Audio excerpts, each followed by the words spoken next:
I passed through the gate of time leading to the sanctuary protected by blood. In 1597, war returned once more. The Japanese army, with 56,000 troops, advanced toward Namwon. At Namwon Fortress, there were 3,000 Ming soldiers under Yang Yuan, 1,000 Joseon troops led by Yi Bok-nam, and 6,000 volunteer militia.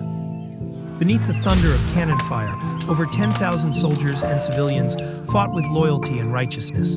Although they were outnumbered and faced defeat, they never backed down.